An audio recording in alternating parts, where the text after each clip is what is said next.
La segunda parte de la dicha o de la bienaventuranza que ya vimos la semana anterior, en la cual nos encontramos es en Mateo 5:7, dichosos los misericordiosos. Y estamos avanzando en esta serie de enseñanzas. Recuerden, el Sermón del Monte se encuentra en los capítulos 5, 6 y 7 del Evangelio de Mateo. Y lo que estamos tratando de hacer en estos domingos es llevar a cabo una introducción de lo que sería el Sermón del Monte. Pero he considerado en esta semana volver a hablar un poco más o seguir hablando un poco más de esta quinta característica de los discípulos, que es la misericordia. Pero antes de decir alguna otra cosa más, oremos. Oh Dios bendito, hemos adorado tu santo nombre. ¿Y qué más podríamos hacer como criaturas suyas y como hombres y mujeres que has derramado de esa gracia? ¿Qué más podríamos hacer sino venir y adorarle con todo nuestro corazón, almas, fuerzas, amarle y responder en obediencia? ¿Qué más podría hacer su pueblo en su día santo si no es dedicarlo a la adoración y dedicarlo al reconocimiento de aquel que nos ha rescatado de las tinieblas a su luz admirable? Por lo tanto, queremos rogarle una vez más que nos asista a través de su Espíritu Santo, reconociendo nuestra debilidad, pero también reconociendo su gran poder para obrar por medio de su Espíritu en nuestros corazones a través de su palabra. Así que le pedimos que nos bendiga, que nos lleve a seguir meditando en esta bienaventuranza y examinar nuestro propio corazón a la luz de esta misericordia que has derramado en cada uno de los que integran su pueblo. Señor, bendícenos y susténtanos, te lo pedimos en el nombre de Cristo Jesús. Amén. Entonces vamos a, digamos que el título es similar, ¿no? Dichosos los misericordiosos, segunda parte. Entonces, mientras en el mundo se resalta y se valora todo lo contrario, esa es una gran, lamentable realidad. En el mundo se resalta todo lo contrario a lo que es la misericordia. Se resalta o se exalta a veces o se valora el orgullo, la altivez, la falta de perdón, el egoísmo, la crueldad, incluso la inclemencia, el desinterés, al punto, creo yo, de deshumanizar el pensamiento y las acciones de los hombres. Es decir, el mundo y el contexto en general trata de llevarnos a olvidar o a perder que tenemos la imagen de Dios como hombres en nosotros.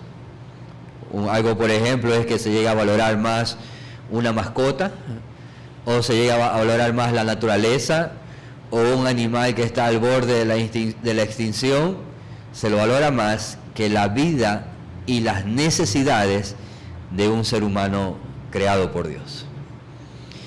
Ya estuvimos considerando entonces la primera exposición y vimos algunos ejemplos en parte de ella de lo que no es ser misericordioso. A veces ser misericordioso puede confundirse con una cualidad de ser tranquilo, de ser quieto.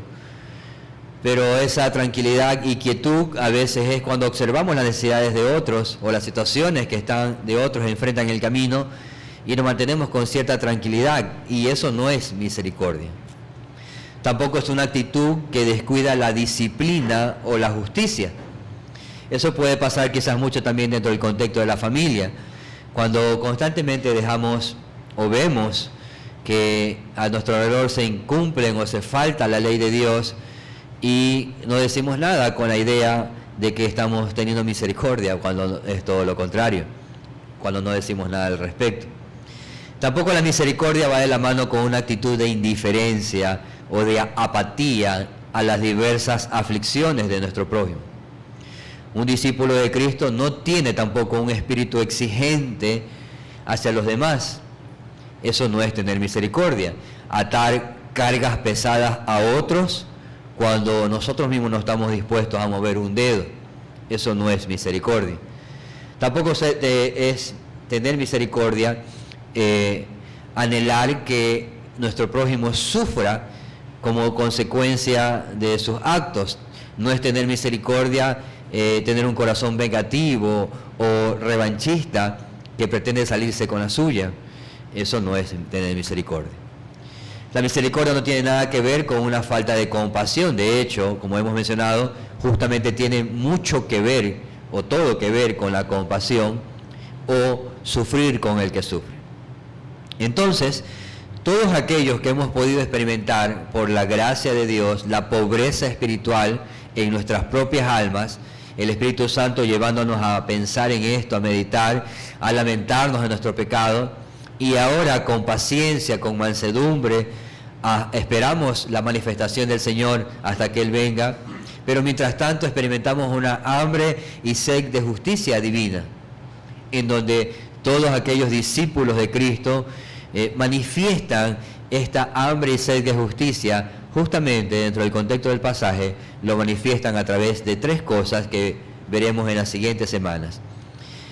Los hombres y mujeres, los discípulos de Cristo, manifiestan esa hambre y sed de justicia a través de la misericordia, de la pureza y de la pacificación o de la paz. Entonces, si hay hambre y sed de justicia en nuestro corazón, en nuestra alma, por la gracia de Dios, esto va a ser manifestada por la misericordia, que es lo que vamos a seguir hablando el día de hoy. Esta es la quinta característica, recuerden, es la quinta característica de los discípulos de Cristo, de cada creyente, de cada hombre o mujer que forma parte del pueblo de Dios.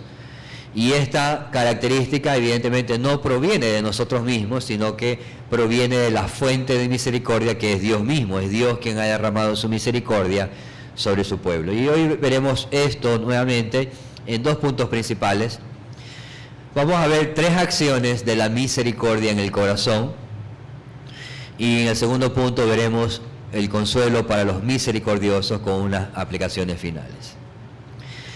Entonces, tres acciones de la misericordia en el corazón de los discípulos o de los creyentes. Déjenme leer el pasaje nuevamente del día de hoy, que es el mismo, ¿no? Bienaventurados, Mateo 5:7 dice: bienaventurados los misericordiosos, porque ellos alcanzarán misericordia.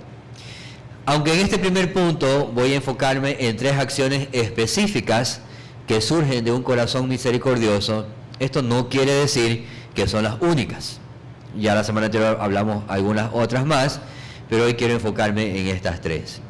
Hay múltiples acciones, en verdad, hay múltiples expresiones que provienen de la misericordia de Dios, que a su vez es derramada hacia nosotros y que pueden ser expresadas de parte de nosotros hacia el prójimo. Pero estas tres que mencionaremos, podemos decir que son puntos claves en un discípulo de Cristo, para que un discípulo de Cristo exprese esta actitud de misericordia y que también podamos crecer en esta práctica de la piedad de manera tangible, de manera real.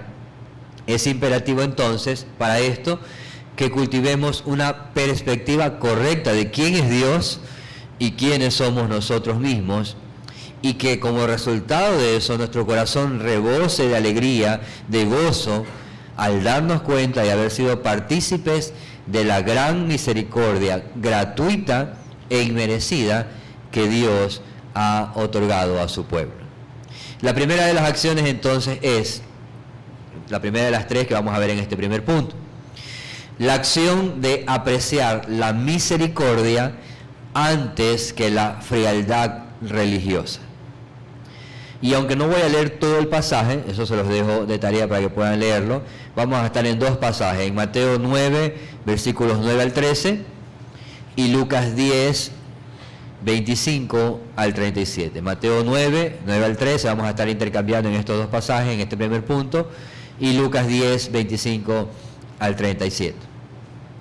En ambos pasajes de los evangelios, tanto en Mateo 9 como en Lucas 10, en ambos pasajes encontramos la respuesta del Señor que da a dos interrogantes en contextos diferentes. Él está respondiendo en estos pasajes. Él está respondiendo con respecto a cómo uno puede recibir la vida eterna, que es una de las preguntas que le hacen. Y también otra de las preguntas que le hacen es ¿por qué Cristo compartía con personas que habían llevado una vida licenciosa? Esas son algunas de las preguntas que plantean en ese contexto. Y lo que quiero resaltar de ambas respuestas es cómo el Señor contrasta en estos pasajes la actitud de un corazón frío y religioso versus un corazón regenerado y lleno de gracia. En la primera ilustración, en la primera respuesta que da el Señor de Mateo 9, en Mateo 9 al 13, entonces, en la primera respuesta que Él da, el Señor viene y cita, responde, toma el Antiguo Testamento para responder a esta pregunta. Y toma el pasaje de Oseas 6:6, en donde Dios, en Oseas, está presentando acusaciones contra su pueblo, contra el pueblo de Israel en este caso, y está presentando acusaciones contra ellos. ¿Cuáles eran esas acusaciones? Había apostasía en ellos, había una falta de sinceridad, es decir, el amor que ellos decían tener, el amor de este pueblo que decían tener hacia Dios, es comparado en ese pasaje de Oseas como el rocío. ¿Y qué pasa con el rocío? No rocío la persona, sino el rocío, la manifestación de la naturaleza. ¿Qué pasa con el rocío? Se describe que es como el rocío sobre la hierba. Y la característica del rocío es que aparece unas breves horas en la mañana y luego se va. Y al final lo único que queda es una forma vacía de diversos holocaustos que fueron presentados sin un corazón misericordioso. Entonces el Señor Jesús en Mateo 9 está contrastando, está confrontando particularmente la fría religiosidad de los fariseos y también del intérprete de la ley que habla en Lucas 10.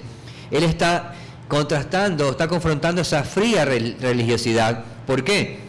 Porque eran solamente sacrificios vacíos y sin un verdadero significado en sus corazones. Por un lado, los fariseos, aunque cumplían todos los deberes religiosos cada día, los mismos eran realizados de una manera superficial o meramente por cumplir. La evidencia de esto es que ellos no tenían, la evidencia de que ellos no tenían la más mínima sensibilidad, la vemos justamente en las expresiones de estos pasajes. Ellos no tenían la más mínima sensibilidad hacia los demás pecadores de su época.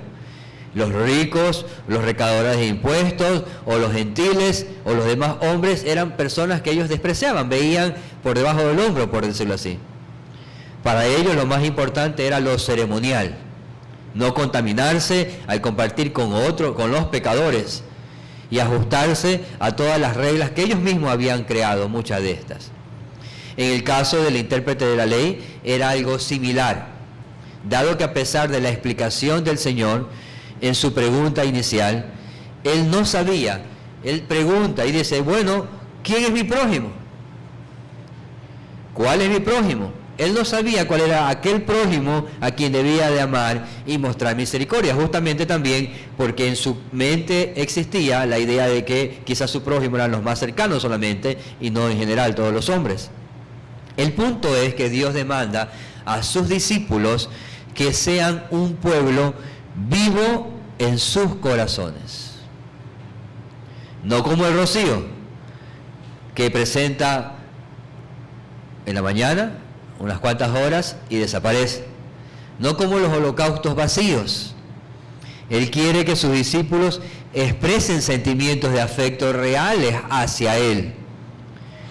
Y dentro de esas expresiones de sentimientos reales hacia Él está también la misericordia que Él ha derramado hacia nosotros y debemos expresar entre nosotros. El Señor no demanda a su pueblo que simplemente cumpla con sus deberes religiosos de manera superficial. Nunca ha sido así. Al contrario, Él dice en el pasaje, misericordia quiero y no sacrificios. Necesitamos entonces reconocer nuestra pobreza espiritual justamente. Necesitamos ver a los necesitados del médico y que somos necesitados de este médico. Y necesitamos ver a los demás también como enfermos, necesitados de este médico, sin ninguna posibilidad de sanarnos nosotros por nosotros mismos. dado que solamente los enfermos que tienen necesidad de médico son los que lo buscan. Y dado que en el caso de los fariseos, incluso el intérprete de la ley, ellos estaban supuestamente sanos. Ellos no se preocupaban ni por su enfermedad espiritual, ni menos por la enfermedad espiritual de otros. Entonces, en este pasaje de Mateo encontramos justamente que el Señor resalta lo que Él desea, lo que Él busca de los corazones de los hombres. La acción de apreciar la misericordia antes que una fría religiosidad. Misericordia quiero y no sacrificios. Pero en el otro pasaje de Lucas 10, en cambio encontramos a un sacerdote y a un levita. Esta es la que se conoce como la parábola del buen samaritano. Ellos estaban llenos, hablando del sacerdote y el levita, estaban llenos de una religiosidad vacía. Su preocupación en el camino era simplemente cumplir con los sacrificios. Quizás ir al templo, quizás ser reconocidos como ejemplos para otros de los ritos, de las ofrendas, de las prácticas de adoración en el templo. Ellos querían ir y cumplir, o por lo menos ir y calmar su conciencia, pensando que cumplieron. Pero nada de esto serviría delante de Dios. Y afirmamos esto, afirmamos de que lo que ellos estaban presentando al ir camino al templo era un sacrificio vacío. Lo manifestamos, lo afirmamos por la manifestación externa de sus corazones. Mientras iban en el camino y vieron a ese hombre moribundo, no mostraron la más mínima manifestación de misericordia, ni por él, ni por sus necesidades. Por eso afirmamos de que su sacrificio, lo que supone iban a hacer al templo, era algo vacío. El Señor dice, o le dice al intérprete de la ley en esa narración de Lucas 10, luego de que le responde, le dice, ve tú y haz lo mismo. ¿Pero qué era lo mismo? Pues cuando vayas por el camino de la vida y pases cerca de tu prójimo y veas sus necesidades, seas movido a misericordia. En otras palabras, el énfasis es deja la religiosidad o deja las cuestiones triviales de la vida, las cuales muchas veces buscan esclavizarnos, buscan distraernos, buscan ocuparnos en los diversos aspectos vacíos y sin sentido, y a veces incluso excusándonos como sacrificios, como que son sacrificios o esfuerzos humanos que realizamos. Y a veces también ponemos dentro de este grupo los aspectos seculares de la vida y le damos prioridad a todo eso, pretendiendo que Dios se agrade de ello, preocupados quizás más por una limpieza externa y religiosa, olvidando que hay una enfermedad que necesita ser sanada. Y si somos sus discípulos, esa enfermedad ya ha sido sanada en nuestras almas. Pero hay muchos otros a nuestro alrededor a los cuales no le ha sido dada ni la medicina ni el médico. Y alguien debe demostrarles esa misericordia. Alguien debe hacerlo. Un corazón misericordioso tiene ojos para ver y apreciar la importancia de mostrar misericordia. Un corazón misericordioso quiere ir y quiere aprender a hacerlo de mejor manera. ¿Y de quién más vamos a aprender? Sino de aquel que pudo ver la angustia de nuestras almas y con un corazón compasivo y misericordioso tuvo y tiene todavía cuidado de nosotros. La misericordia entonces no armoniza con una religión fría, vacía y sin frutos. Eso no es tener misericordia, y eso no es lo que vemos en el escenario de estos pasajes. Vemos que no es lo que el Señor Jesús resalta. Debemos cuidarnos seriamente de este tipo de mal. Una religión vacía, una religión superficial. La palabra nos dice cómo es la verdadera y genuina religión expresada con misericordia. Santiago 1:27 menciona, Santiago 1:27, la religión pura y sin mácula delante de Dios, el Padre, es esta: visitar a los enfermos y a las viudas en sus tribulaciones y guardarse sin mancha del mundo.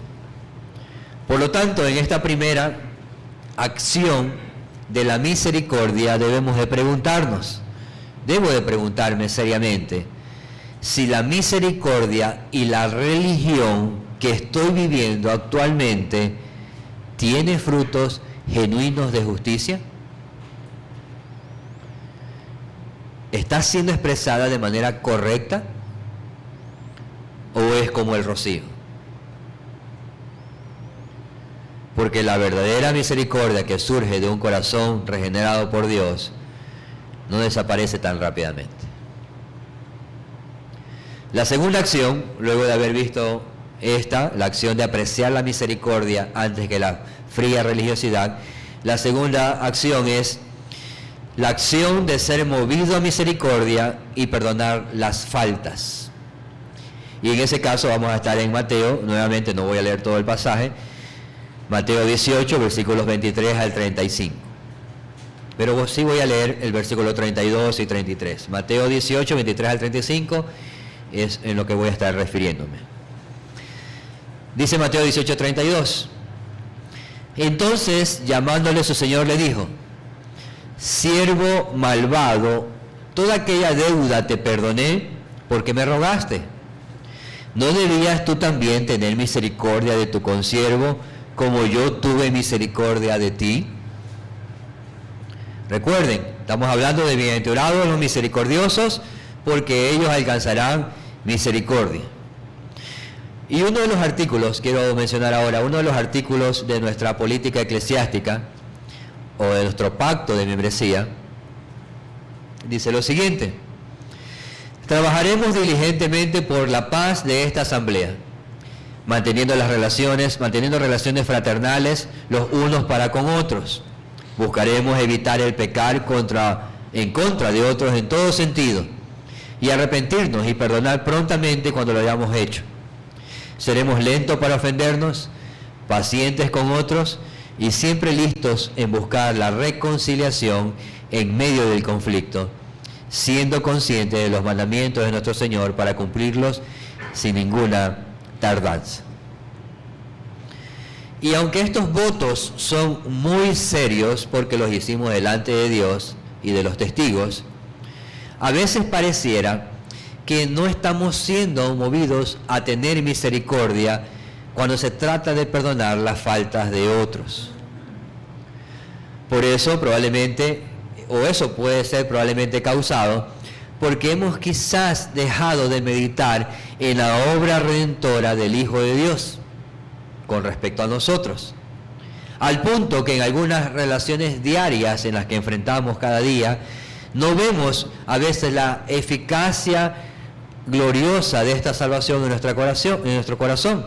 Es decir, muchas veces no nos empeñamos, o de hecho, nos empeñamos, el punto. Muchas veces nos empeñamos en guardar rencor, amargura contra alguien, al punto de que podemos volvernos incluso implacables con esa persona, o, en palabras del Señor, no estamos siendo un buen árbol, y sabemos que un mal árbol no da buenos frutos, y tarde o temprano, también como dice la palabra, será cortado por su inutilidad. Entonces, dejar de apreciar el perdón que nos ha sido otorgado por Cristo, no confiar en ese perdón y no abrazarlo o no valorarlo, es algo muy lamentable. Pero ¿cómo puede ser posible esto? Si yo digo que soy cristiano y la base principal de ser cristiano evidentemente es el perdón que hemos recibido, o una de las bases principales, uno de los fundamentos de nuestro cristianismo. ¿Cómo entonces decir, si yo soy cristiano y vengo a la iglesia domingo tras domingo, o si leo la Biblia un día tras otro, u oro día tras día, e incluso hasta soy miembro de la iglesia? ¿Cómo podría entonces manifestarse que no estoy apreciando el perdón que el Señor ha dado a su pueblo? Bueno, cuando solo hablamos y hablamos y hablamos de la gracia de Dios o hablamos de su misericordia, pero no estamos siendo movidos a actuar conforme a ella. O dicho en una palabra que a veces no nos gusta, es cuando mostramos una actitud de hipocresía. Dado que si el reino de Dios se ha manifestado verdaderamente en nuestras vidas, este reino no se preocupa solo de las apariencias externas y vacías. Este reino se preocupa precisamente de que no haya rencor, de que no haya dureza de corazón. Y en el contexto de este punto que estamos hablando, este reino se preocupa de que no haya rencor y dureza de corazón para perdonar. Guardar rencor, tener dureza, mantener amargura en el corazón, esa no es la constante de la vida cristiana. Y es verdad que a veces enfrentamos episodios de esto, pero son episodios, no son toda la serie o toda la saga de la vida de un discípulo de Cristo. Tan solo preguntémonos, ¿cómo podría yo guardar rencor contra alguien cuando en proporción no me han ofendido como yo a Dios he ofendido? ¿Cómo podría yo guardar rencor contra alguien, nuevamente lo digo, cuando en proporción esa ofensa de esa persona hacia mí no es igual en magnitud a todo lo que yo he ofendido a Dios? Al punto que fue necesario para nuestro perdón y por nuestras grandes ofensas que enfrentamos y dimos hacia Dios, de cada una de nuestras partes, al punto de que fue necesario pagar con la vida del Hijo de Dios para que yo pueda ser perdonado. Precisamente ese es uno de los énfasis de la parábola de los dos deudores que mencioné en Mateo 18. Entonces, Mateo 18, versículos 23 al 35, justamente está hablando de esa parábola que se conoce como la parábola de los dos deudores o también la parábola del siervo que no perdonó. El contexto entonces de es que un siervo, y voy a convertir la moneda al Ecuador, quizás, o voy a usar nuestra moneda. El contexto es que un siervo le debe a un rey, digamos, unos 100 millones de dólares. Evidentemente es una deuda que no alcanzaría a pagarla ni con toda su vida, ¿no? Sin embargo, el Señor de este siervo fue movido a misericordia y dice el pasaje, o dice el contexto del pasaje, que le soltó, le perdonó su deuda y tuvo compasión de este siervo a pesar de que su deuda era impagable e inmensa. Por otro lado, el mismo siervo el siervo que recibió el perdón de esta deuda impagable, este siervo dice que ahora se encuentra en el camino con un consiervo que le debía unos $10. Él le ruega que le tenga paciencia, que iba a pagar su deuda. Era una deuda pagable. Sin embargo, el siervo perdonado dice que agarró del cuello a su deudor y reclamándole demandó la cancelación inmediata de la deuda, al punto que lo envió a la cárcel hasta que él pague. Este siervo que tenía esa deuda impagable no fue consecuente, repito, no fue consecuente con la misericordia que había recibido. A veces pensamos con respecto al perdón que la base para perdonar tiene que ver con la otra persona o con las acciones de la otra persona. Y lo que vemos en esta escena es que la base para perdonar no tiene que ver con la otra persona, sino con la misericordia que hemos recibido, o con el perdón que hemos recibido. Ese es el parámetro, o la magnitud, la vara. Por lo tanto, le tocó, al él no ser consecuente con la misericordia que había recibido, le tocó afrontar las consecuencias de sus acciones y misericordias. El rey, que fue abundante en misericordia, se entera de lo sucedido y le dice luego: siervo malvado, ¿no debías tú también tener misericordia de tu consiervo así como yo la tuve contigo? La respuesta sencilla y profunda es sí.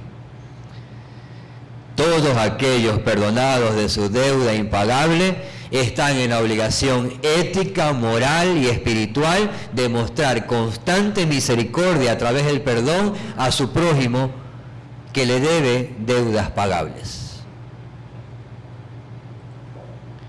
¿No debías tú también tener misericordia de tu consiervo, así como yo la tuve contigo? Esa es una pregunta que debe de retumbar en nuestro corazón cada vez que estemos frente a alguien que nos haya ofendido.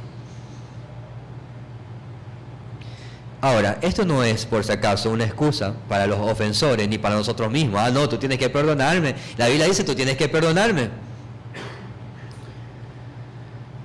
Y esta no es una excusa para demandar perdón, por si acaso.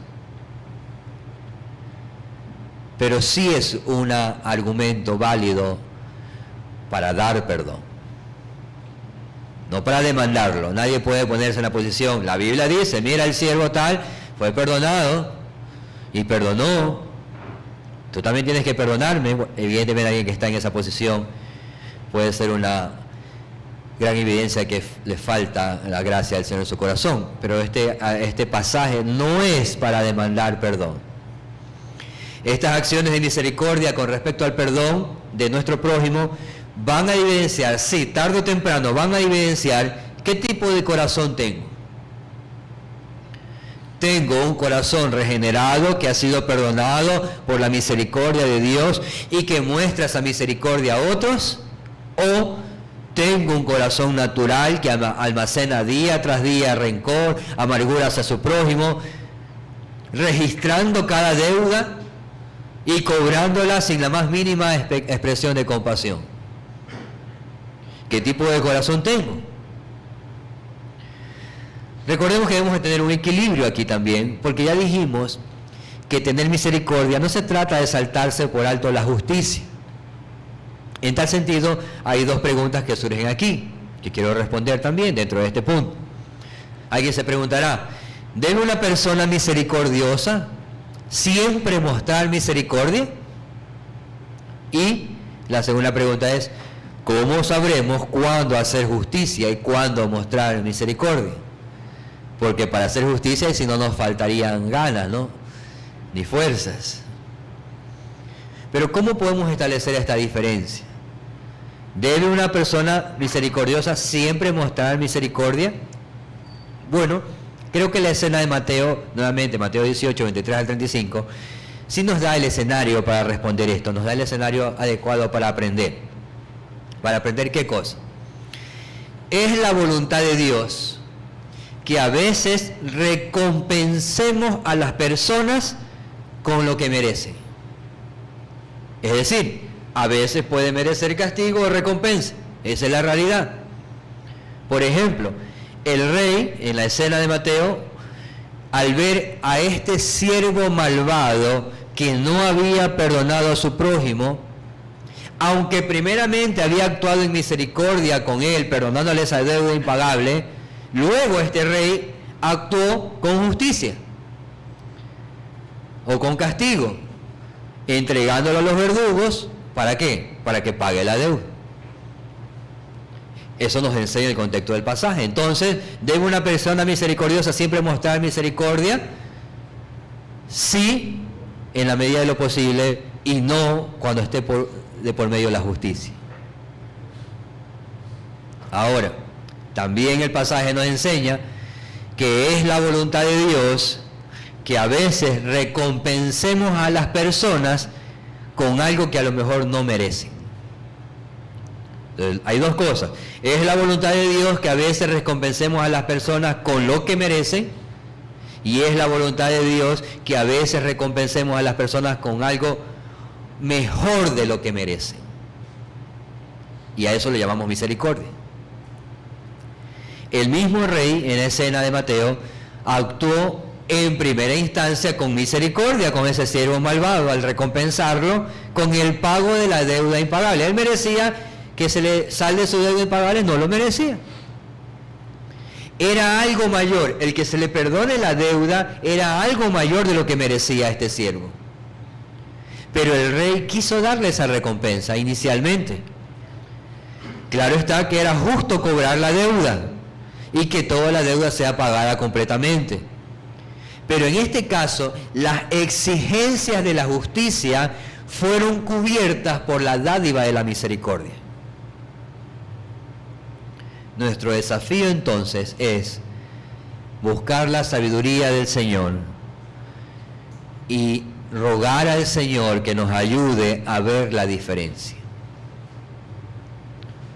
Y no estemos demandando justicia cuando debo demostrar misericordia, o no estemos dando misericordia cuando debo de sostener la justicia. Es desafío y rogarle al Señor que nos ayude a identificar eso. Déjenme poner dos ejemplos. Un padre piadoso. Un padre piadoso generalmente comprenderá que no enseñar y no usar la vara terminará en hijos malcriados, engreídos y que tarde o temprano lo avergüence. Eso dice la palabra, ¿verdad? Entonces un padre piadoso generalmente comprenderá que si no enseña y no corrige, esos hijos malcriados, engreídos, nos avergonzarán. Pero este mismo padre piadoso también sabrá que hay momentos en que la falta de su hijo puede ser perdonada sin castigo. Para que ellos aprendan, nuestros hijos también aprendan el significado de la misericordia y de la justicia. Yo debería castigarte, pero no lo voy a hacer ahora mostrando misericordia. La falta la voy a afrontar yo a la justicia como Dios lo hace a través de Cristo. Pero ambas cosas pueden ir de la mano.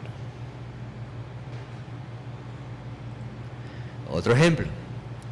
Un esposo o esposa piadoso comprenderá que se gana más cuando pasamos por alto las faltas en vez de guardarlas en el corazón. Acumulando resentimientos, acumulando pesares continuos, que luego nos llevarán a acciones injustas e inmisericordias. Pero también un esposo o esposa comprenderá que hay momentos donde tenemos que sentarnos y poner las cosas a cuentas,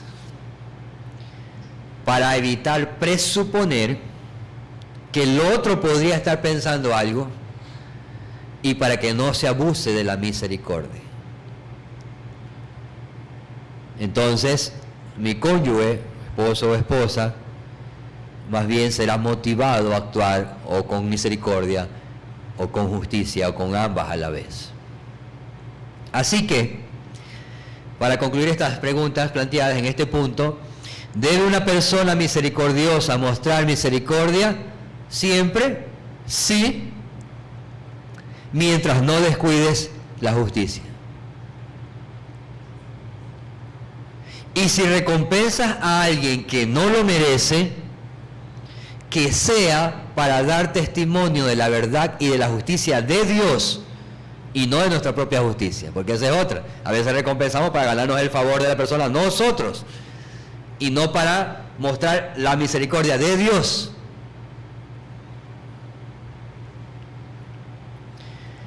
Si en verdad somos alguien misericordioso, incluso eso se va a manifestar en la forma que castigamos a nuestros hijos,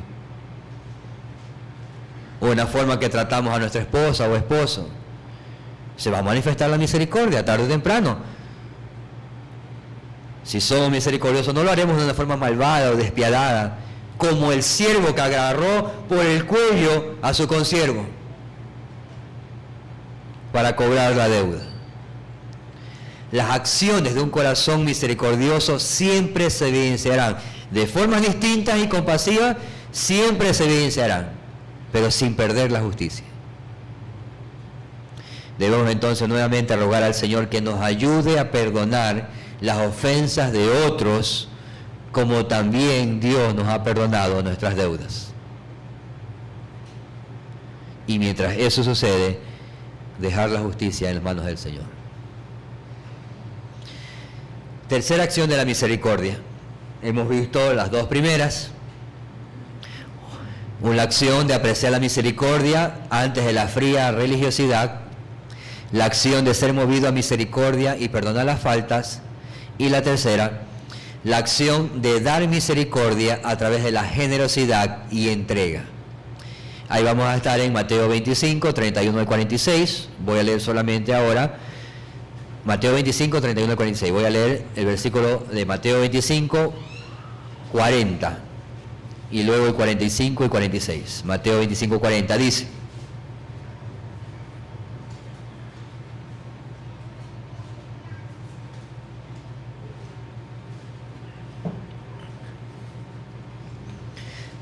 y respondiendo el rey les dirá: de cierto os digo que en cuanto lo hiciste a uno de estos mis hermanos más pequeños, a mí lo hiciste. El 45 luego dice: entonces le responderá diciendo: de cierto os digo que en cuanto no lo hiciste a uno de estos más pequeños, tampoco a mí lo hiciste. Y el 46: e irán estos al castigo eterno y los justos a la vida eterna. El Señor está explicando en este contexto algunos acontecimientos futuros, como parte de la enseñanza de las parábolas anteriores que tienen que ver con respecto al reino de Dios. Él está enseñando algunas parábolas respecto al reino de Dios y ahora está explicando algunos acontecimientos futuros.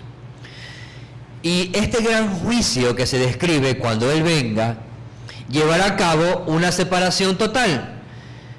De un lado las ovejas, a la derecha, de un lado las ovejas y de otro lado las cabras. En donde las ovejas son o representan los discípulos, su pueblo o la iglesia, o los misericordiosos, y por otro lado los cabritos, que representan a todos los incrédulos y rebeldes que vivieron toda su vida sin misericordia. Pero ¿cuál es la diferencia que se enfatiza en estos dos grupos en el contexto que estamos hablando? ¿Qué es lo que se enfatiza en estos dos grupos? Bueno, el Señor resalta la forma como sus discípulos trataban o se preocupaban por otros discípulos. Tuve hambre y me diste de comer. Tuve sed y me diste de beber. Fui forastero y me acogiste. Estuve desnudo y me cubriste. Enfermo y me visitaste. En la cárcel y viniste a verme. Pero además de esto se resalta que cada acción misericordiosa hacia el prójimo más pequeño, aunque no lo sabían, fue como si lo hubiesen hecho al mismo Cristo. Déjame hacer una aclaración en este contexto también. Sus hermanos, cuando Cristo dice sus hermanos o sus discípulos, no se refiere en Escritura a todo ser humano que sufre. Cuando dice sus hermanos o sus discípulos, no se refiere a todo ser humano que sufre. Cristo nunca llamó a sus enemigos hermanos. De hecho, en otra parte de la Escritura se mencionó: todo el que hace la voluntad de mi Padre que está en los cielos, este es mi hermano, mi hermana, mi madre. Entonces, cuando el Señor dice o nos llama a realizar acciones de misericordia a través de la generosidad y entrega, se refiere principalmente a sus hermanos o a sus discípulos. O en palabras de Pablo en Gálatas 6:10, siempre que podamos hacer el bien a todos, especialmente a los que pertenecen a la familia de la fe. Entonces, cada creyente que ha recibido misericordia y gran salvación tiene la gran responsabilidad hacia sus hermanos, no solo en asuntos espirituales como el perdón, que ya vimos, sino también en asuntos temporales como el sustento, el agua, el pan, el vestido, etc. Todos los verdaderos cristianos siempre van a considerar acciones de misericordia, generosidad y entrega hacia otros cristianos, por la simple y sencilla razón de que son creyentes, son parte del pueblo de Cristo, y Cristo se preocupa por ellos. Santiago 2:14 menciona, y adelante: hermanos míos, ¿de qué aprovechará si alguno dice que tiene fe y no tiene obras? ¿Podrá la fe salvarle? Y si un hermano o hermana están desnudos y tienen necesidad del mantenimiento de cada día, y alguno de vosotros les dice: id en paz, calentados y saciados, pero no les dais las cosas que son necesarias para el cuerpo, ¿de qué aprovecha? Así también la fe, si no tiene obras, es muerta en sí mismo. Déjame añadir un corte comercial aquí. Es un anhelo de mi corazón para nuestra iglesia local que aprendamos y que practiquemos cada vez más lo que significa guardar el día del Señor. Y dentro de las acciones de lo que significa guardar el día del Señor en este día, hoy, además de la oración pública, que ojalá pueda hacer en la mañana y en la tarde, también practiquemos como pueblo de Dios el hábito de mostrar misericordia y generosidad a los demás hermanos, dando y compartiendo las cosas temporales, pero también perseverando estar el uno al otro, por lo menos de manera más especial y de mayor intensidad, o de mayor parte del tiempo, cada día del Señor. Cuando hablamos, justamente ayer con los hombres, y hablábamos de servir y ayudarnos unos a otros, esto de servir y ayudarnos unos a otros no tiene que ver mucho con cuánto hay en nuestra cuenta bancaria o cuánto hay en nuestra billetera. Porque a veces es que la verdad es que a veces no hay nada en ningún lado ni en el otro. Entonces, no se trata de lo monetario que puedo dar. Tiene más que ver con mortificar mi arrogancia y mi soberbia y crecer más en la humildad al preocuparnos por los otros. Y dado que las necesidades nuestras y de nuestros hermanos no son solo económicas, no somos un cuerpo que come, sino que también hay necesidades emocionales, espirituales, afectivas, de consejo, de compañía, etc. Por lo tanto, necesitamos ejercitar la fe. Si es que en verdad la tenemos de parte de Dios, buscaremos evidenciar el fruto de amor práctico hacia los hermanos y hermanas, siendo generosos y entregándonos por aquellos a quienes Jesús ama y por aquellos a quienes Jesús ha entregado su vida por ellos. Si pensamos en los creyentes de Macedonia, Pablo nos recuerda cómo eran sus acciones de generosidad y entrega en 2 Corintios 8, versículo 2 en adelante. 2 Corintios 8, 2, dice que en grande prueba de tribulación, la abundancia de su gozo y su profunda pobreza abundaron en riqueza de su generosidad. Pues doy testimonio que con agrado han dado conforme a sus fuerzas, y aún más allá de sus fuerzas, pidiéndonos con muchos ruegos que le concediésemos el privilegio de participar en este servicio a los santos. Y no como lo esperábamos, sino que asimismo se dieron primeramente al Señor y luego a nosotros por la voluntad de Dios. Se dieron primeramente al Señor y luego a los discípulos. Se dieron. Si el amor y la misericordia de Dios habita en una persona, una de las evidencias de estas acciones de esta verdad se demostrará compartiendo generosamente mi vida y quizás mis posesiones con aquellos que aman a Dios. El pasaje de Mateo establecía esa diferencia entre los malvados, los de la izquierda, los que nunca se preocuparon por los necesitados en medio de su pueblo de Dios, nunca se preocuparon por eso. Cabe mencionar que ese juicio final no se basa en los sentimientos, en nuestros sentimientos buenos o malos, o nuestras palabras buenas o malas, en este sentido. Porque alguien podría decir, yo tengo buenos sentimientos e intenciones hacia mi prójimo, lo que me falta es dinero para realizarlo. Cada vez que escucho una necesidad, la veo y enseguida oro por ellos, que Dios les provea. Pero ya hemos visto que en algunos pasajes confirman cómo Dios revela que esta verdadera piedad, al final de los tiempos, que será resaltada, no son los buenos sentimientos, no son los buenos pensamientos hacia el prójimo o las buenas palabras lo que será resaltado. Lo que será resaltado son las acciones u obras concretas de misericordia de los discípulos de Cristo hacia otros discípulos de Cristo, en donde Cristo Jesús se identifica totalmente con su pueblo. Él es nuestra cabeza federal, nosotros estamos en Él, Él es la vid y nosotros somos los pámpanos. Por lo tanto, cada hambre de sus discípulos es también su hambre. Cada enfermedad de sus discípulos es también su enfermedad. Cada necesidad de sus discípulos es también su necesidad. Jesús se identifica con nosotros, lo cual también es esperanzador. Piensen esto, no estamos solos. Ni siquiera en medio de las necesidades más tristes y lamentables, no estamos solos.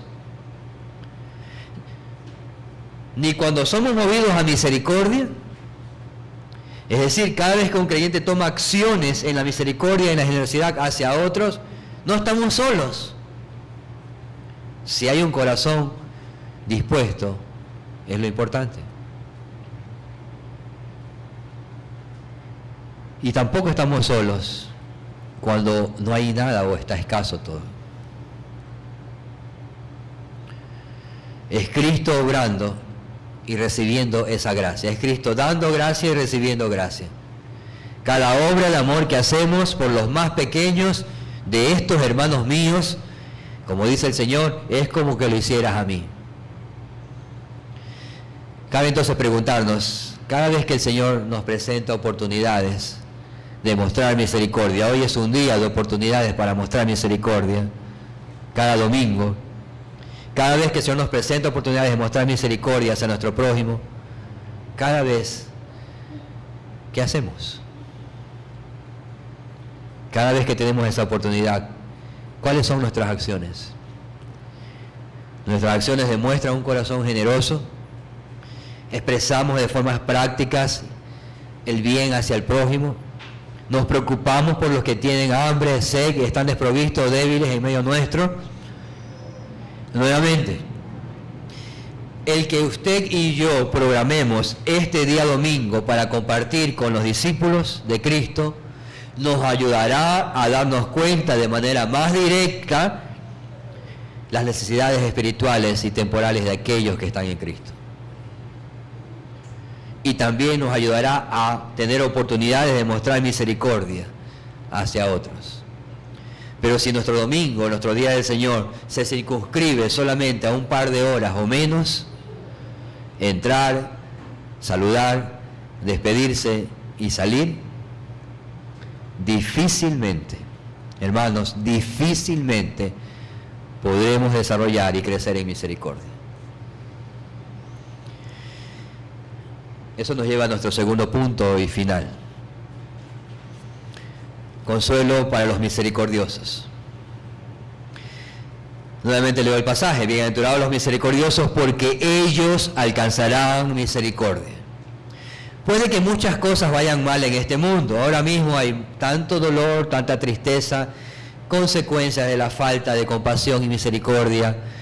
Pero a pesar de esto, todos los misericordiosos, es decir, aquellos discípulos de Cristo, en los tiempos venideros, cuando nos encontremos cara a cara con el Señor, alcanzaremos la plenitud de esta misericordia en Cristo.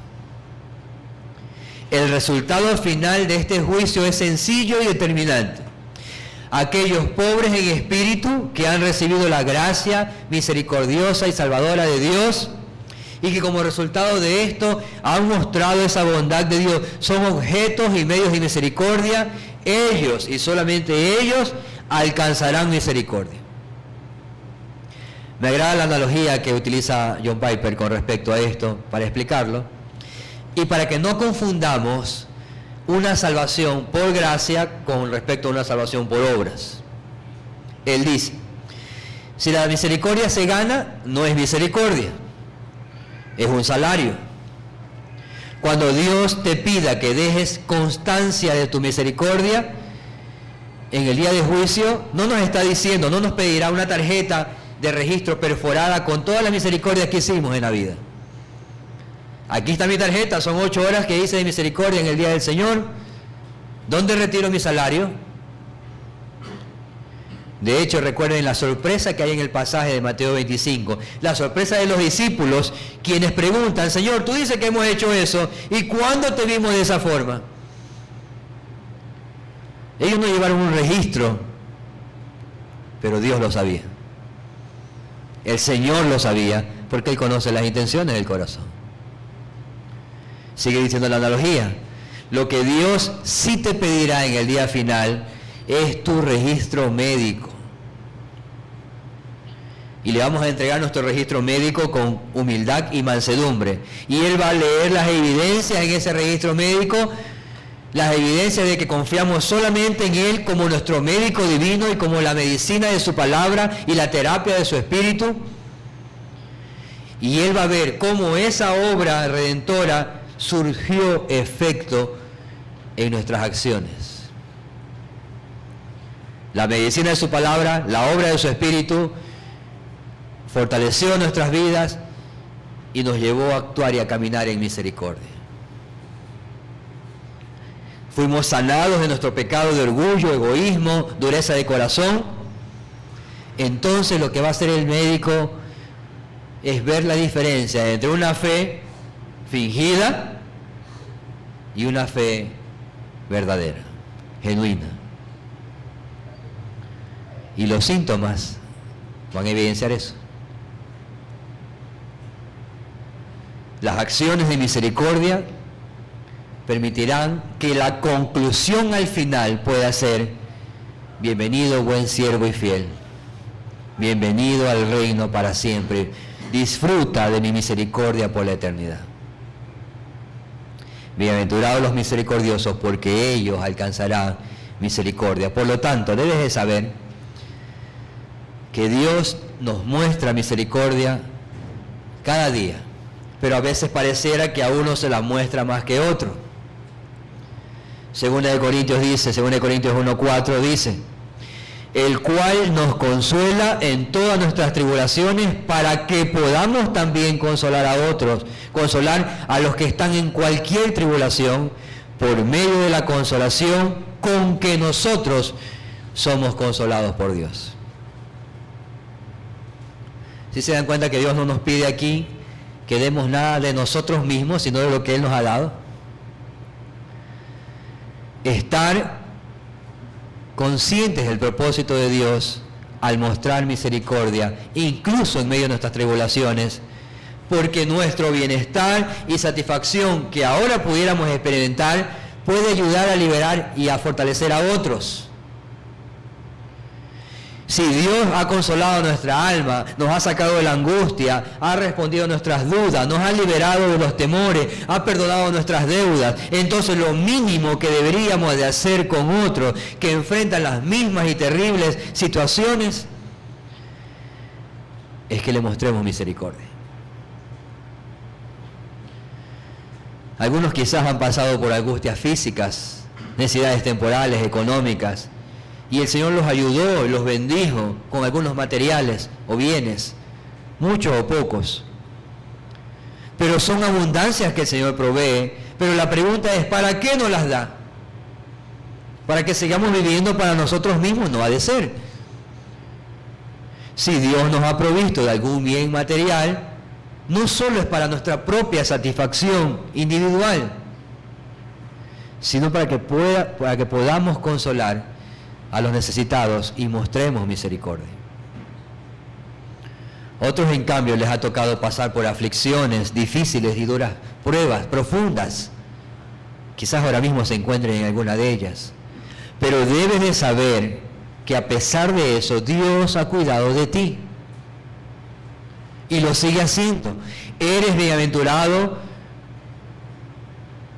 porque su Espíritu, a pesar de la escasez y la necesidad, te ha mostrado su misericordia. Porque hay otros que quizás están más afligidos todavía que tú. El Señor cuida de ti, y aunque te falte, el Señor ha dotado a sus santos de misericordia para ayudarte.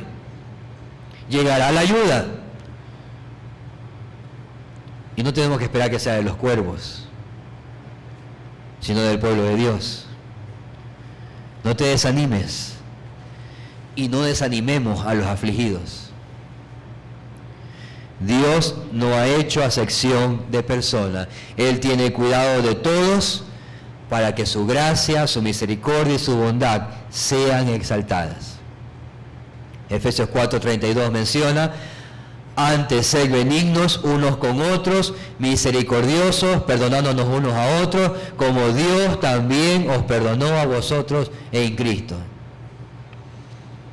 Si quieres que estas cosas resuenen en tu corazón, estamos en las aplicaciones finales, y si quieres que esto resuene en tu corazón,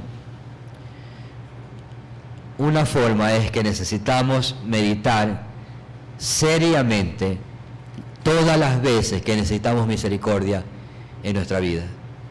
Recuerda cuántas veces necesitaste misericordia, cuántas veces estuviste en un estado miserable, cuántas veces fuiste necesitado. Pero luego de eso, recuerda cuántas veces el Señor respondió a esa necesidad. Puede ser que ahora vaya todo bien y no estés necesitado o urgido de la misma, pero puede ser un objeto de misericordia hoy. Entonces, bienaventurados los misericordiosos, porque ellos alcanzarán misericordia. Necesitamos recordar cada día que éramos los mayores enemigos de Dios. Sin embargo, Dios mostró su misericordia. Y eso ya es un motivo suficiente para venir cada día del Señor con un corazón plenamente agradecido y no con una falsa o vacía religión. Jesús murió por sus enemigos, quienes no habían hecho nada para merecerlo o ganarlo. Jesús murió por sus enemigos. La gente perdonada entonces muestra misericordia en vez de sacrificios. Perdona y sirve generosamente a otros. Y una recompensa viene de parte de Dios. Él es quien pagará más abundantemente de lo que podemos entender o imaginarnos. Por lo tanto, ruega por esa gracia de misericordia para nuestras vidas, porque un día alcanzaremos esa misericordia por la eternidad. Oremos.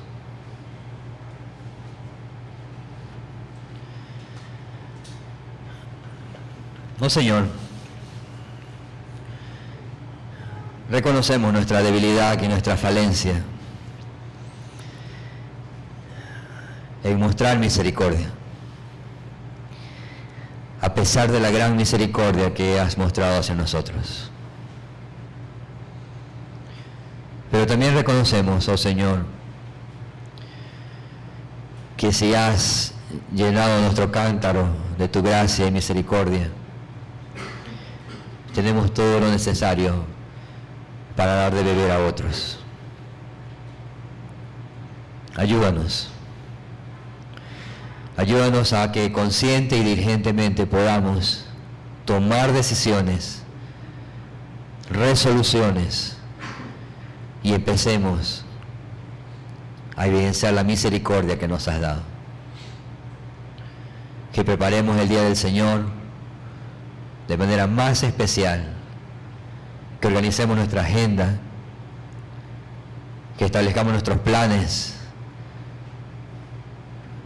en donde el día del Señor tenga la preeminencia para venir a adorarte, pero no solo presentar sacrificios vacíos, sino para venir y mostrar misericordia a nuestro prójimo.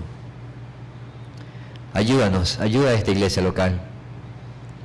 Ayuda a cada uno de sus miembros a honrar el pacto que hicimos un día. Ayúdanos a ser diligentes.